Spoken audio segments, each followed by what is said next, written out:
The 2024 World Snooker Championship has officially begun. Here's your roundup from the first session of this year's tournament. We'll start off with our reigning champion, Luca Brecel, who come up against the angry farmer, David Gilbert. Brecel started off really well and he looked like he had a little bit of his swagger back that he had last year as he cruised into a 2-0 lead and he looked like he was in free-flowing form.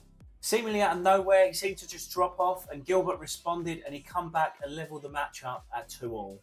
As we come out of the mid-session interval, Brecel snapped back into gear and he rolled off 3 consecutive frames and again, he looked irresistible.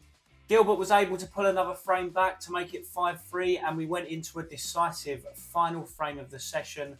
It was Brecel that took it to lead going into the evening where they'll come back at 7 o'clock, 6-3.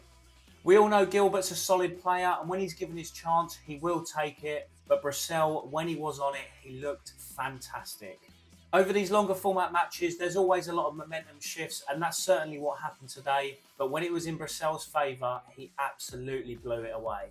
I think going into this evening, Brecel will want to make a real statement and just cruise to victory tonight. In our other match on table 2, we had Zhang Anda who faced off against Jak Jones and the mighty mouse looked like an absolute shadow of himself compared to what we've seen this season.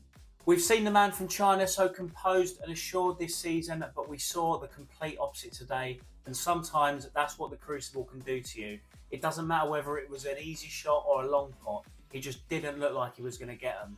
We can't take any credit away from Jak Jones, who pulled off a phenomenal performance. Remember, last year was his Crucible debut and he made it to the quarterfinals.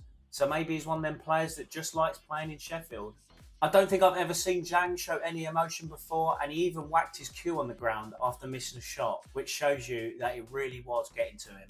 The pair were pulled off early because their match was overrunning, so it finished at 5-2 to Jones. They will come back and play out the rest of their match Sunday morning at 10 AM. This first session was an absolute cracker with 2 brilliant matches. I can't wait for more to come. What did you make of the opening session of this year's World Snooker Championship? Let me know in the comments.